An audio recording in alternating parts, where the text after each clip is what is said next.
Bismillahirrahmanirrahim. Alhamdulillahirabbil alamin wassalatu wassalamu ala asyrafil anbiya'i wal mursalin wa ala alihi wa ashabihi wa man tabi'ahum bi ihsanin ila yaumiddin. Amma ba'du.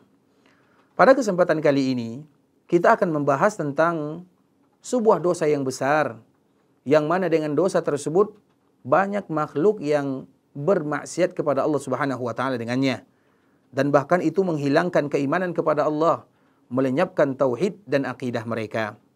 Dan dosa tersebut tidak lain tidak bukan adalah kesyirikan kepada Allah Azza wa Jalla. Sehingga dengannya Allah Subhanahu wa taala menyebutkan innasyirka ladzulmun azim. Sesungguhnya kesyirikan itu adalah dosa yang paling besar. Begitu juga dari hadis yang dibawakan oleh Abdullah bin Mas'ud radhiyallahu taala anhu, dia mengatakan sa'altun Nabiyya sallallahu alaihi wasallam ayyu dzambin a'zam indallah? Ya Rasulullah, dosa apa yang paling besar di sisi Allah Azza wa Jalla? Maka Nabi SAW mengatakan, an taj'ala lillahi niddan wa huwa khalaqak. Ketika kalian menjadikan sekutu, bandingan untuk Allah, padahal Allah yang menciptakan kalian. An-nid di dalam bahasa Arab artinya adalah sekutu, syarikat bagi Allah Subhanahu wa taala. Kemudian kesyirikan itu terbagi kepada dua. Yang pertama syirik besar, dan yang kedua adalah kesyirikan kecil. Adapun syirik besar, itu merupakan di antara dosa yang paling besar. Allah tidak akan ampunkan dosa tersebut, kecuali bagi mereka yang bertaubat kepada Allah. Karena kesyirikan besar menghapus semua amalan yang dilakukan.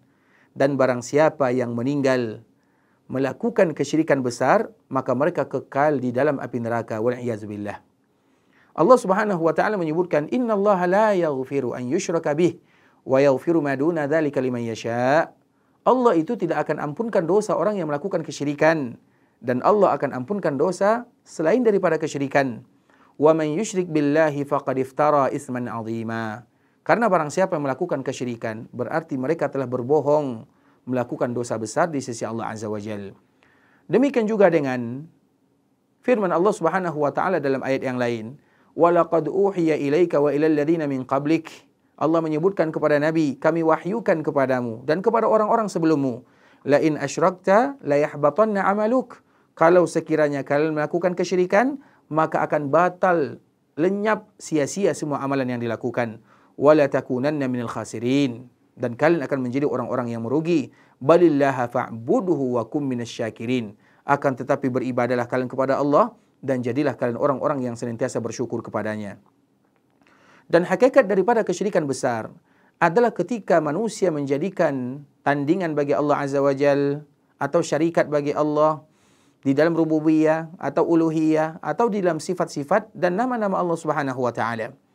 Dan kesyirikan ini kadang bisa tampak secara zahir, seperti orang yang beribadah kepada patung, mereka yang berdoa kepada ahli kubur, atau meminta didoakan kepada penduduk kubur atau kepada patung, atau mereka yang minta pertolongan kepada orang yang sudah meninggal, atau orang yang tidak ada, atau orang yang menyembelih untuk selain Allah, salat untuk selain Allah, atau sujud untuk selain Allah Subhanahu wa taala. Itu semua merupakan di antara bentuk contoh kesyirikan yang nyata. Begitu juga kesyirikan yang besar ini bisa jadi tersembunyi. Seperti misalnya orang yang tidak lagi bersandar kepada Allah, tawakal mereka sudah mulai kepada selain Allah Azza wa Jalla. Kemudian begitu juga dengan kesyirikan dan kekufuran yang dilakukan oleh orang-orang munafikun. Atau bagi mereka yang menganggap ada yang memberikan rezeki kecuali Allah, atau ada yang mengetahui perkara yang gaib kecuali Allah Subhanahu wa taala, atau ada orang yang berkeyakinan boleh diselewengkan dan disimpangkan ibadah untuk selain Allah Subhanahu wa taala. Atau juga boleh ditaati dengan ketaatan yang mutlak kecuali selain Allah. Atau mereka mencintai makhluk yang mana kecintaan tersebut menyebabkan mereka mengilahkan atau menyekutukan mereka dengan Allah Azza wa Jalla. Itu semua termasuk dalam kategori kesyirikan secara tersembunyi. Dan kedua-duanya merupakan di antara perkara yang berbahaya. Allah Subhanahu wa taala menyebutkan, "Qul inna salati wa nusuki wa mahyaya wa mamati lillahi rabbil alamin."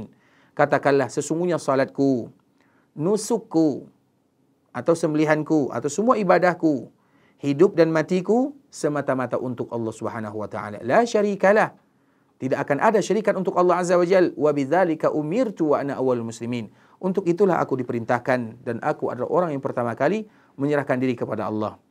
Juga Allah Subhanahu wa taala menyebutkan dalam ayat yang lain, "Wa man yad'u ma'allahi ilahan akhar." siapapun yang menyembah, berdoa, beribadah untuk selain Allah Subhanahu wa taala, la burhana lahu bih. Mereka tidak ada alasan untuk beribadah kepada selain Allah. Mereka mesti beribadah kepada Allah. Makanya Allah menyebutkan la burhanalah. Orang yang beribadah kepada selain Allah tidak ada alasannya, tidak ada hujahnya. Fa innama hisabuhu 'inda rabbih, dan mereka nanti akan dihisab di sisi Allah Azza wa Jalla. Innahu la yuflihul kafirun. Dan orang-orang yang ingkar, orang-orang yang kufar, orang-orang yang mensyirikatkan Allah, mereka tidak akan pernah beruntung untuk selama-lamanya. Kita bermohon kepada Allah Azza wa Jalla agar terhindar dari kesyirikan yang nyata ataupun yang tersembunyi. Barakallahu fikum wa jazakumullahu khaira. Assalamualaikum warahmatullahi wabarakatuh.